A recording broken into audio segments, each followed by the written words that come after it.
चलो जी लेसी करते हैं।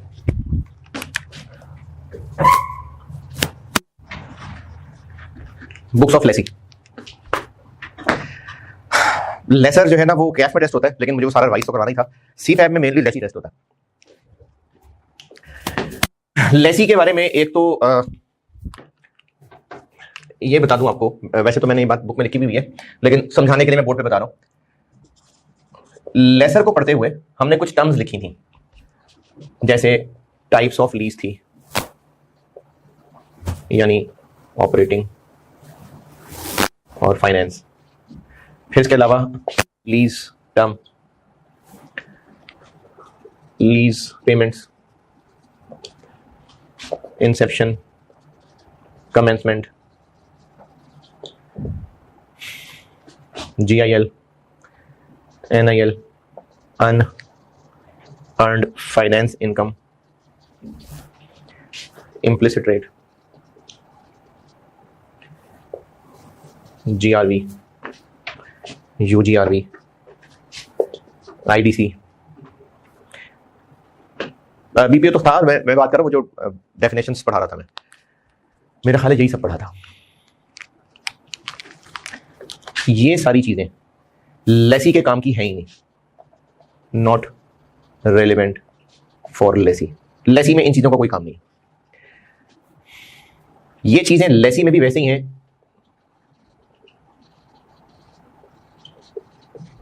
जैसी लेसर में पड़ी थी। ये डिफरेंट है।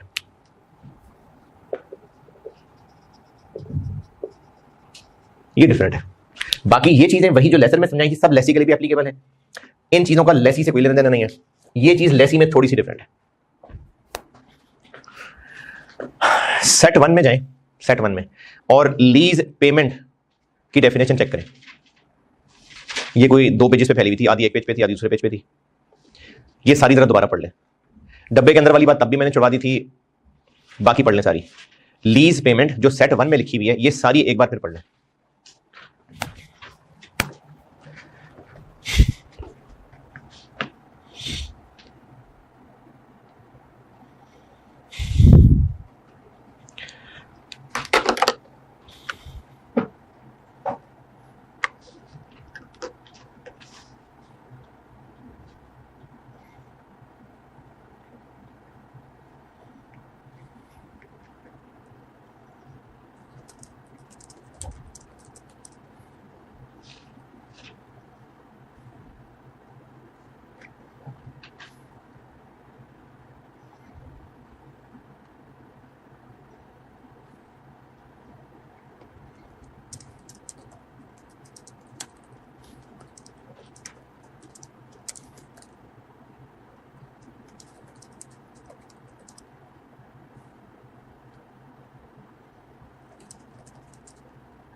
जी, लीज पेमेंट्स में वो पैसे शामिल हैं जो लेसी लेसर को पे कर रहा है for use of asset.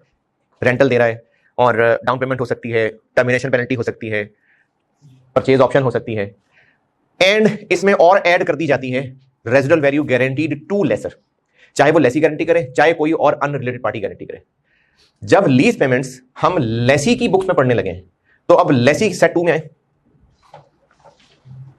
Set 2 books of Lesi में देखें, लीज पेमेंट्स लिखी हुई मैंने।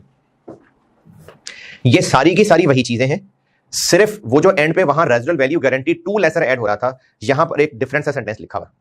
ये पढ़ लें, फिर समझाता हूं। लीज पेमेंट्स की सारी डेफिनेशन पढ़ लें, सारे पॉइंट्स वही हैं, सिर्फ आखिर में वहां पर residual value guarantee to lessor add हो रहा था, यहां पर residual value guaranteed by lessee भी ऐड नहीं हो रहा, कुछ और लिखा हुआ।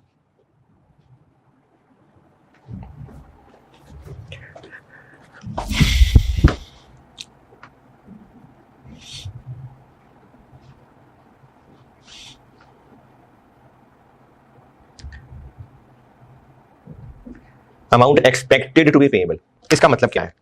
इसका मतलब यह है कि अगर GRV किसी थर्ड पार्टी ने लेसर को गारंटी की है, तो लेसी का इससे कोई काम नहीं है, लेसी को से कोई कंसर्न नहीं है। लेकिन अगर लेसी ने गारंटी की है लेसी ने गारंटी की है 3,000 और लेसी को पता है कि मैंने गारंटी कर तो दी है, लेकिन टोटल एक्सपेक्टेड आरवी चूंकि 5,000 है तो मुझे परेशान होने की जरूरत नहीं है। इसको परेशान होने की जरूरत कब है? जब ये इससे ज्यादा की गारंटी कर चुका हो तो। यानी अगर टोटल एक्सपेक्टेड आरवी ही 2,000 है और लेसी कहता है मेरी तरफ से गारंटी के 3 का बिकेगा, फिर लेसी टेंशन में रहेगा। कितने रुपए की टेंशन रहेगी लेसी को? 1,000 की। ये वो लाइन लिखी हुई है, amount expected to be payable by lessee under residual value guarantee. यानी अगर जीआरवी लेसी ने कम गारंटी की है और टोटल एक्सपेक्टेड आरवी ज्यादा है तो कोई परेशानी नहीं है। लेकिन अगर टोटल एक्सपेक्टेड आरवी कम है और लेसी ज्यादा अमाउंट की गारंटी दे रहा है, क्यों गारंटी दे रहा होगा? वो रेंटल कम बनवाना चाहता होगा, होगी नियत। लेकिन अगर लेसी टोटल एक्सपेक्टेड आरवी से ज्यादा की गारंटी दे रहा है तो लेसी को टेंशन है और जितने पैसे उसको देने की उम्मीद है ये वो अमाउंट।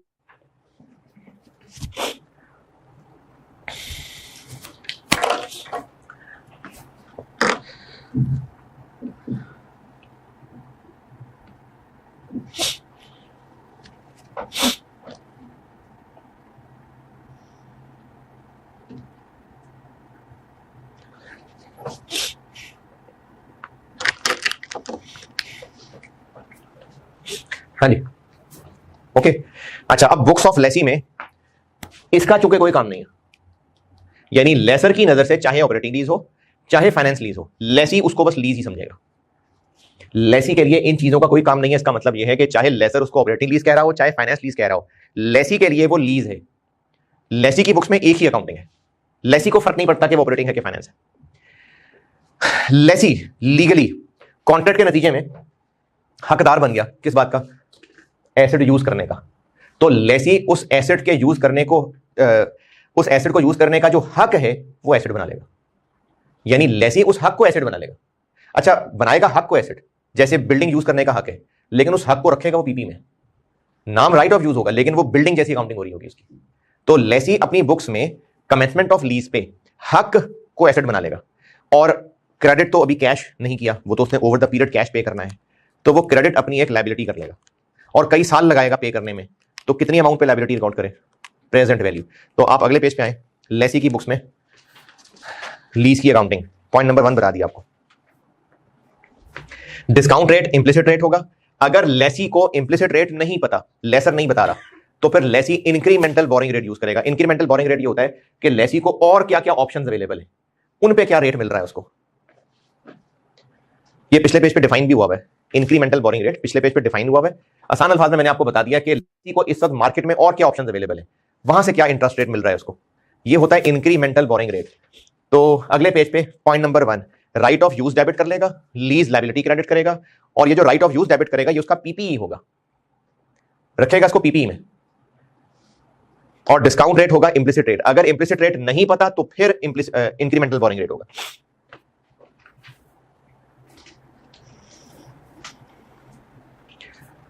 इस एंट्री के नीचे ब्रैकेट में भी एक बात लिखी हुई है, पॉइंट नंबर 2 से ऊपर। कमेंसमेंट से पहले भी हो सकता है लेसी को कहा हो जी 50,000 रुपये और जमा कराओ, तो उसको भी वो राइट ऑफ यूज डेबिट और कैश क्रेडिट करेगा। ये ब्रैकेट में लिखा हुआ एडवांस, यानी कमेंसमेंट से पहले चांसेस कम है, लेकिन जैसे अगर बैंक से गाड़ी लीज कराए ना तो नॉर्मली पहली इंस्टॉलमेंट हमें डॉक्यूमेंटेशन के टाइम पे देनी पड़ती है, फिर कहीं गाड़ी अवेलेबल होती है। तो अगर उससे पहले भी पैसे देने पड़ गए तो right of use debit cash credit. तो ये पॉइंट 1 सारा पढ़ लें।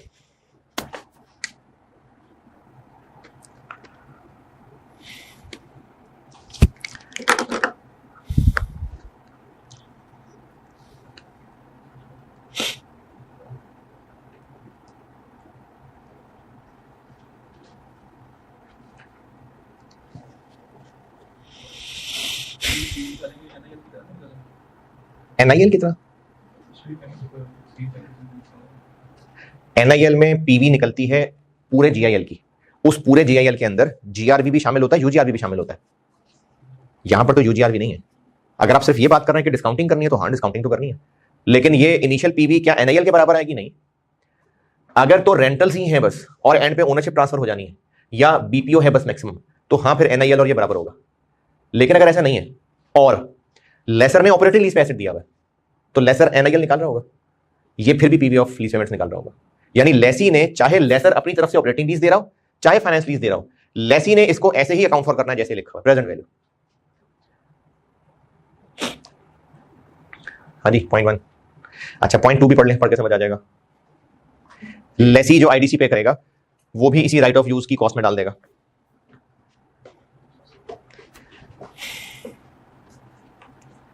क्योंकि लेसी के लिए तो ये खर्चा जरूरी है राइट यूज करने के लिए, तो इसलिए वो राइट ऑफ यूज में कैपिटलाइज करेगा। पॉइंट नंबर 3, अगर आपको थोड़ी थोड़ी सी याद हो, कैफ प्रोविजन फॉर डिसमेंटलिंग,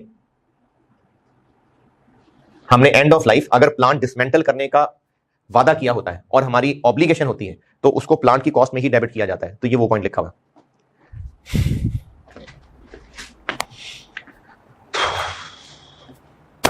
और अगर हमने प्लांट किराए पे लिया है लेकिन ला तो उसको फैक्ट्री ही रहे हैं और इंस्टॉल तो कर रहे हैं, तो वो जो इंस्टॉलेशन का खर्चा है वो भी राइट ऑफ यूज में कैपिटलाइज होगा। ये पॉइंट 4 पढ़ लें।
जी, पॉइंट 1 2 3 4।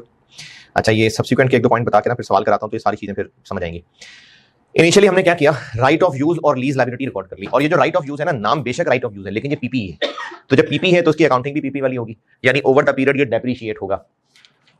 लेकिन एक टेक्निकल बात यह है कि कितने अरसे पे डेप्रिशिएट होगा। हाँ जी, अगर तो एसेट लेसर को वापस चला जाना है तो फिर लेसी मैक्सिमम कितना अरसा इस राइट को यूज कर सकता है, तो बस फिर लीज टर्म पे डेप्रिशिएट होगा। लेकिन अगर एसेट लेसी के पास ही रह जाना है, यानी ओनरशिप ट्रांसफर हो जानी है, तो फिर यूजफुल लाइफ। और बहुत रेयर है कि ऐसा हो सकता है कि टर्म 4 साल हो और एंड पे एसेट वापस भी चला जाना हो, लेकिन वो लेसी को चाहिए सिर्फ 3 साल हो। रेयर है लेकिन हो सकता है कि लेसी ने कोई प्रोजेक्ट लॉन्च करना हो जिसपे उसको सिर्फ 3 साल के लिए मशीन चाहिए हो, लेसर 4 साल से कम किराए पे ना देता हो, तो लेसी 4 साल के लिए किराए पे ले आएगा लेकिन चाहिए सिर्फ 3 साल, तो डेप्रिशिएट कितने से पे करेगा, 3 साल पे। ये इसी पेज के आगे subsequent measurement right of use के दोनों पॉइंट्स पढ़ लें, और शायद इसी पेज पे प्रिंट हो गया हो या शायद अगले पेज के टॉप पे एग्जाम टिप। मैंने ये बताया हुआ कि कैसे पहचाने हम कि एसेट वापस जाएगा या इधर ही रहेगा, उसके लिए कुछ टिप्स दी है। ये राइट ऑफ यूज के दोनों पॉइंट्स पढ़ लें एग्जाम टिप के डब्बे समेत।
जी अच्छा जी, लीज लायबिलिटी कितने पे रिकॉर्डेड है? Present value. तो इसके लिए वही अकाउंटिंग जो अमोर्टाइज्ड कॉस्ट की अकाउंटिंग है, हर साल के एंड पे इंटरेस्ट बनेगा। क्या एंट्री होगी? इंटरेस्ट एक्सपेंस डेबिट और लायबिलिटी क्रेडिट, और जब लायबिलिटी पे ऑफ हो जाएगी तो ये लीज लायबिलिटी अगले पेज पे पढ़ लें।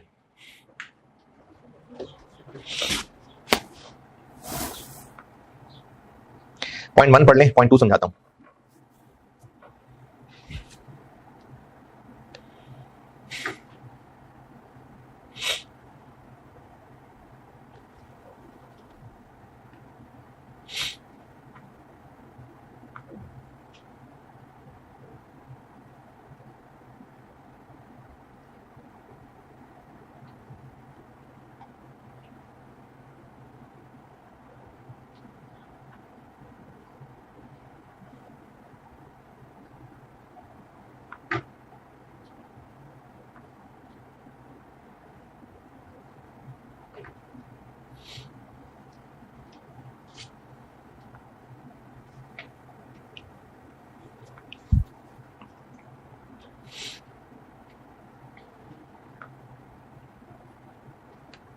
जी पॉइंट 1। अच्छा पॉइंट 2 का मतलब समझ लें। पॉइंट 2 के लिए ना आप लीज पेमेंट्स पे वापस आए, पहले पेज पे lease payments, variable lease payments में क्या लिखा हुआ? सिर्फ 2 चीजें ऐसी हैं जो लीज पेमेंट्स के अंदर कंसिडर होंगी एज वेरिएबल लीज पेमेंट्स। या तो लेसर ने कहा होगा कि काइबर प्लस 3% पे लीज पे देंगे, तो अब ये रेंटल चेंज कब हो जाया करेगा? अगर आपने प्रैक्टिकली देखा है कहीं लीज का स्केड्यूल, या हर साल काइबर अपडेट होगा तो रेंटल बदल जाएगा। अब ये जो रेंटल बदल रहा होगा ये वेरिएबल लीज पेमेंट है। किस वजह से वेरी कर रहा है? काइबर चेंज होने की वजह से। या फिर लेसर ने कहा हुआ है कि अभी तो किराया हमने रखा है इतना, हर साल जो कंज्यूमर प्राइस इंडेक्स होगा उसके मुताबिक हम किराया अपडेट कर दिया करेंगे। ये इंक्रीज किस वजह से आ रही होगी? सिर्फ ये 2 चीजें हैं जो लीज पेमेंट्स के अंदर शामिल करनी है। अगर लेसर लेसी से ये कहे कि हम आपसे इतना इतना किराया लेंगे, लेकिन अगर आपने इस मशीन को यूज करके जो प्रोडक्ट बनाना है उसकी सेल्स, क्योंकि मशीन बहुत जबरदस्त है, उसकी सेल्स अगर 2 मिलियन से क्रॉस की तो जो ऊपर वाली सेल्स है उसका 1% भी आप हमें रॉयल्टी देंगे, तो ये वेरिएबल क्यों है? सेल्स के साथ लिंक है और अमाउंट नहीं पता, अमाउंट कब पता चलेगी? तो वेरिएबल का मतलब यहां पर वेरी करना नहीं है, अमाउंट नहीं पता। तो क्या ये अमाउंट जो नहीं पता ये काइबोर की वजह से चेंज होनी है, सीपीआई की वजह से चेंज होनी है? ये वाली वो वेरिएबल लीज पेमेंट है जो लीज लायबिलिटी के पॉइंट 2 में लिखा हुआ। अब पेज पलट के वापस आए, जो लीज लायबिलिटी पढ़ रहे थे उसका पॉइंट 2 पढ़ लें कि अगर इस तरह कोई सेल्स का हिस्सा देना हुआ तो वो फिर जिस साल में देंगे लेसी फिर तभी एक्सपेंस बनाएगा उसको। ये इस पॉइंट का मतलब है।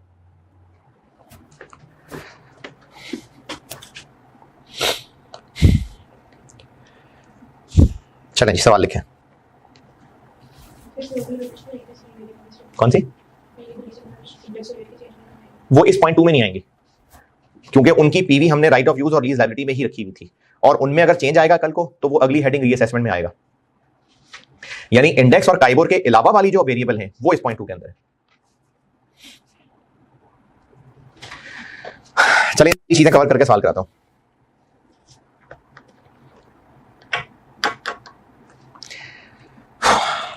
लीज टर्म है 4 साल,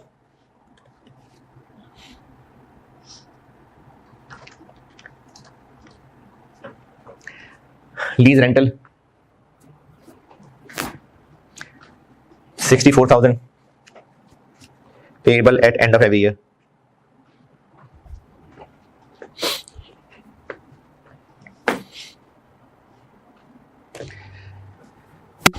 Total expected RV at end of lease term. Total expected RV at end of lease term 15,000 15,000. Residual value guaranteed by lessee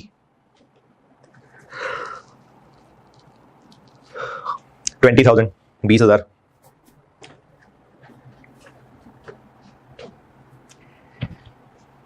Implicit rate 14%.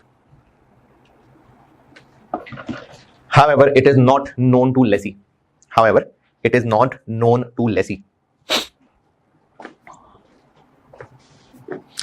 Incremental borrowing rate 12%. 12%। Commencement of lease बताइए। Commencement of lease है 1 जनवरी 24। 1 जनवरी 24।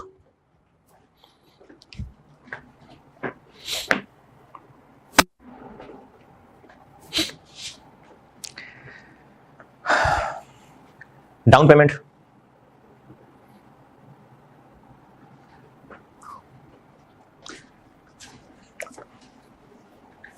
10,000, 10,000।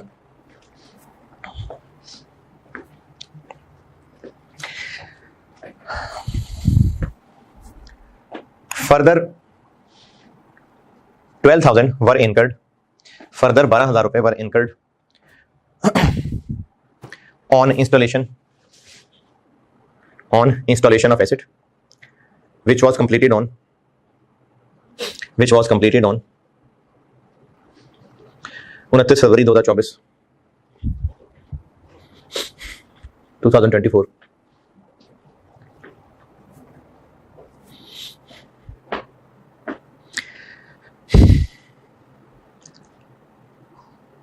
useful life of similar assets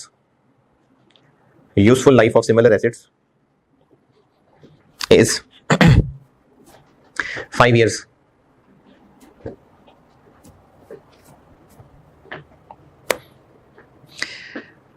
IDC paid by lessor 6,000 और IDC paid by lessee 4,000। Laser ने IDC दिया है 6,000 और लेसी ने आईडीसी दिया है 4,000।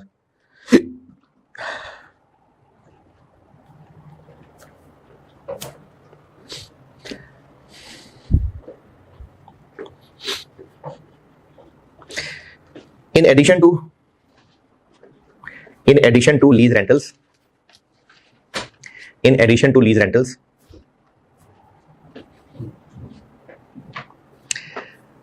lessee is required to pay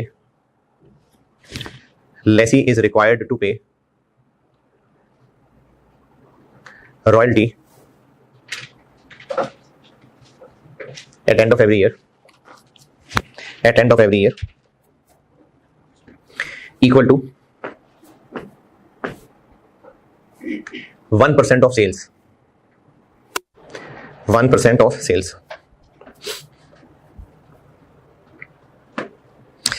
total sales for 2024 वर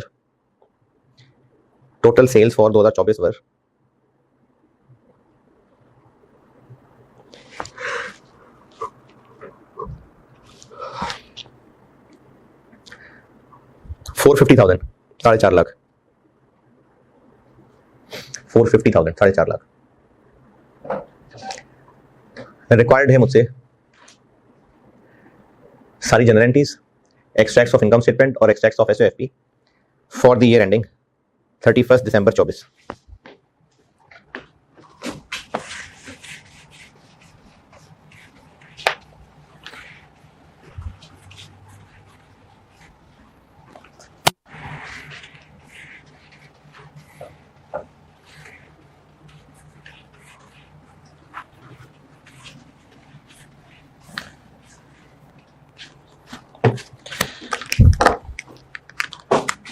जी 1 जनवरी 24।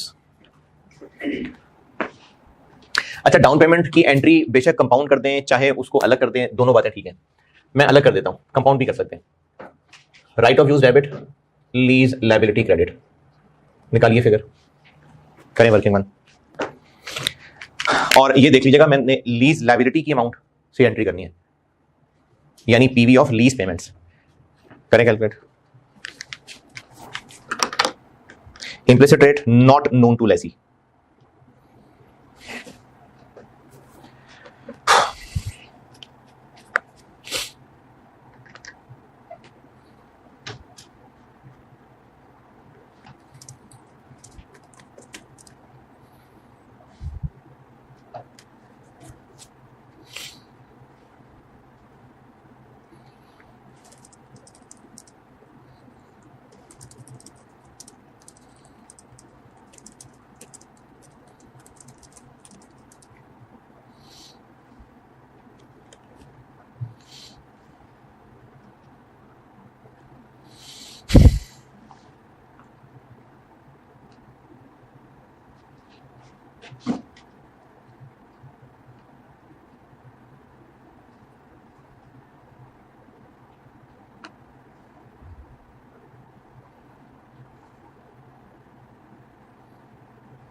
जी, एक तो डाउन पेमेंट आ गई कितनी, 10,000। फिर उसके अलावा रेंटल है 64,000, 1 माइनस 1.12, क्योंकि इम्प्लिसिट रेट नहीं पता तो incremental borrowing rate power -4 plus guarantee दी हुई है कितनी, 20,000, जबकि एक्सपेक्टेड आरवी तो हम गारंटी दे बैठे ज्यादा की और हमें लगता है हमें 5,000 पड़ जाने एंड पे।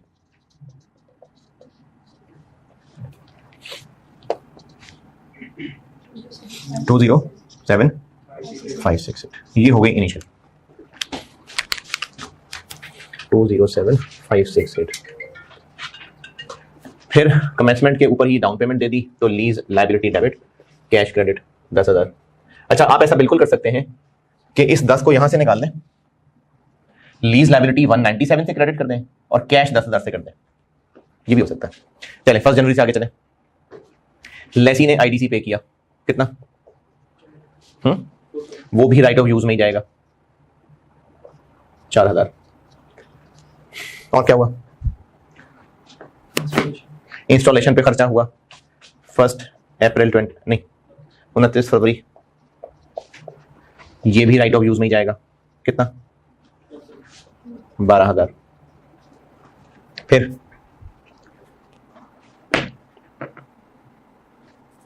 31 दिसंबर पे डेप्रिसिएशन चार्ज होगी, depreciation debit, accumulated depreciation credit, करें कैलकुलेट।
जी जनाब, कितनी, दिस प्लस दिस, क्या हुआ, इस पे 10 महीने अलग से और बाकियों पे अलग से। अच्छा, क्या ये कोई ऐसा खर्चा है कि अलग से यूजफुल लाइफ है, ये तो प्लांट को वर्किंग कंडीशन में लाते हुए खर्चा किया है, इसकी कोई अलग से लाइफ की गिनती तो नहीं शुरू हो जाएगी कि हाँ जी इंस्टॉल हो गया अब यहां से गिनती शुरू है इसकी। ये तो प्लांट पे खर्चा किया है, तो इस पे तो अलग से 10 महीने नहीं है। रही बात क्या सबके ऊपर पूरे साल की के 10 महीने की, तो आप पॉइंट नंबर 1 दोबारा पढ़ें। राइट ऑफ यूज नोट्स में सेट 2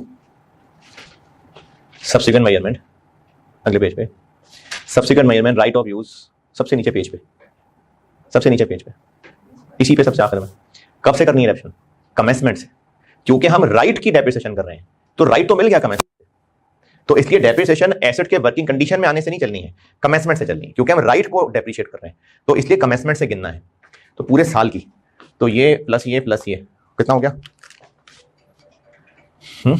2007 4 और 12 2 23 5 6 8 डिवाइडेड बाय 4 साल के 5 साल, 4 साल, क्योंकि एसेट वापस चले जाना है तो यूजफुल लाइफ 5 है, लेकिन हमें लीज टर्म पे करना है फिर। और अगर एंड ओनरशिप ट्रांसफर हो जानी होती तो फिर 5 लेते जी, 55892। और साल के एंड पे लीज लायबिलिटी पे इंटरेस्ट बनना है, इंटरेस्ट एक्सपेंस डेबिट और लीज लायबिलिटी क्रेडिट, और इसकी पेमेंट होनी है lease liability debit cash credit 64,000। और रॉयल्टी जानी है जिसका लीज पेमेंट्स में कोई ताल्लुक नहीं है, तो वो royalty expense debit cash credit 45,000 या 4500, क्या 4500। और इसके लिए वही जैसे स्केड्यूल लेसर में बनता है ना, बिल्कुल वैसे ही बनेगा।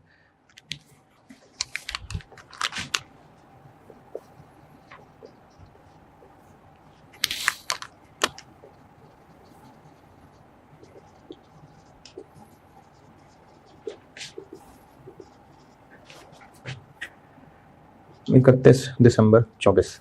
और आप वही मैंने कहा था 10,000 डायरेक्ट कैश क्रेडिट कर दें, लायबिलिटी में लाए ही ना, वो भी ठीक है। तो लायबिलिटी में 197 से स्टार्ट कर लेता हूं, 12%, 23708 64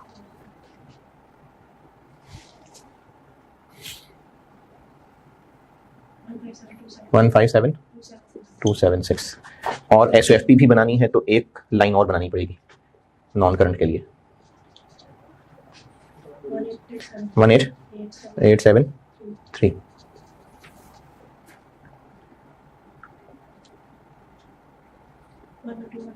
214। तो इंटरेस्ट इनकम आ जाएगी 23708, हम यहां खड़े हैं।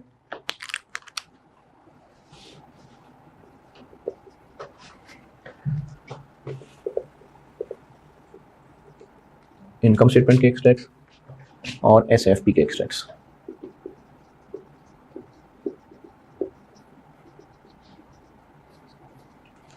इनकम स्टेटमेंट में क्या क्या आएगा?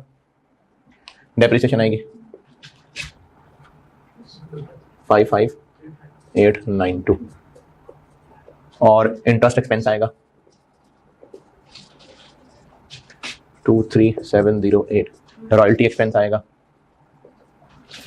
4500, और सारे एक्सपेंसेस हैं इसलिए ब्रैकेट ना भी लगाएं तो कोई बात नहीं। एसओएफपी में एक तो राइट ऑफ यूज आएगा जो कि पीपीई ही है, अलग से राइट ऑफ यूज का नाम वो भी ठीक है, 223568, और ये डेप्रिशिएट हो गया 55892।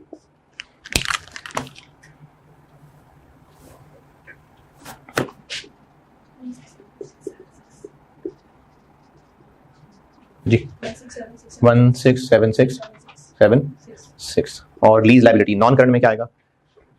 112149, और करंट में इन दोनों का डिफरेंस 127। ये होती है बुक्स ऑफ लेसी।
जी नोटेड। अच्छा एक सवाल कैफ का ही प्रैक्टिस सेट 2 में आए और जबानी देख लें। ऐसा ऐसा सही है तो जबानी देख लें। ये सवाल ना मैंने एक दफा आपको पहले बोर्ड पे करके दिया था जब लेसर पढ़ा रहा था ऑपरेटिंग लीज। अब लेसी का ये आप जबानी देख लें। प्रैक्टिस क्वेश्चन 1 प्रैक्टिस सेट 2 में क्वेश्चन 1 ऐसा ऐसा सही है इंस्टॉलेशन है। और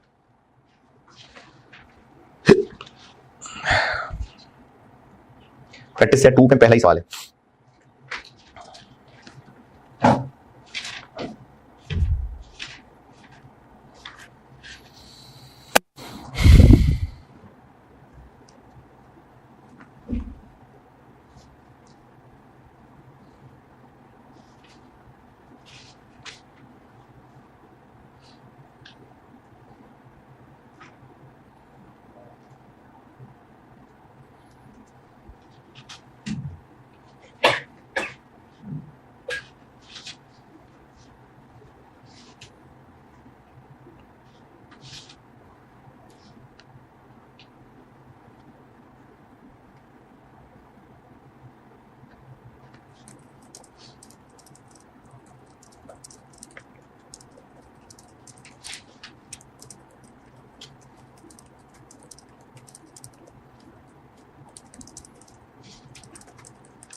ये 2 क्वार्टर्स के बाद जाके एनविटी है तो डिस्काउंट करके फिर 0 तक लाने के लिए फिर से डिलेड एनविटी टाइप।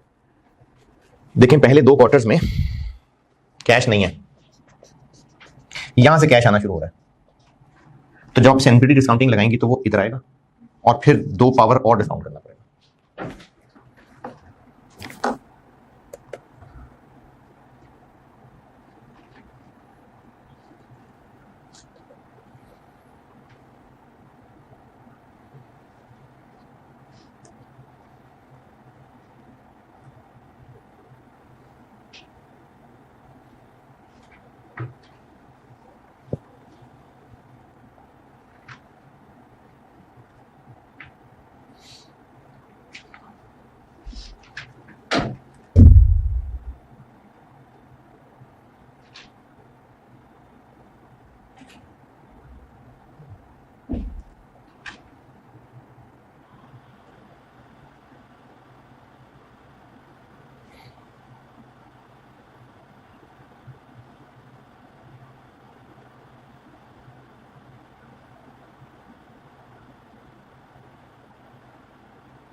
जी ठीक है, 10 महीने की डेप्शन, क्योंकि हमने कमेंसमेंट डेट से करना है, वर्किंग कंडीशन में आने का इंतजार नहीं करना।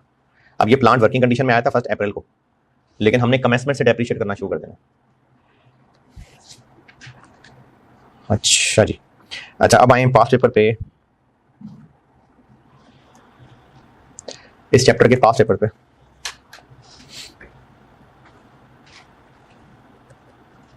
उनमें होगा क्वेश्चन नंबर 4, दिसंबर 20।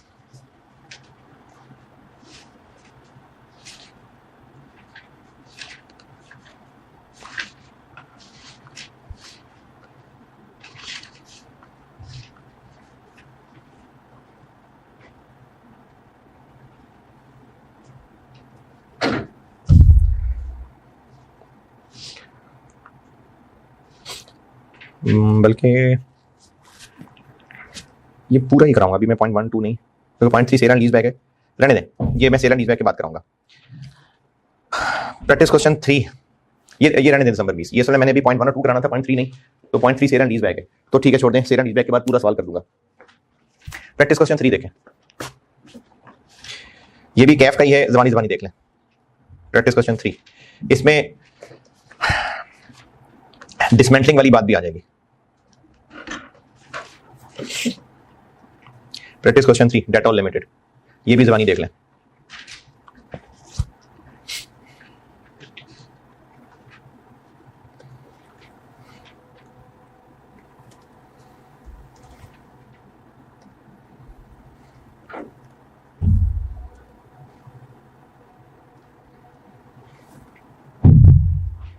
क्या हो रहा है? अच्छा अच्छा,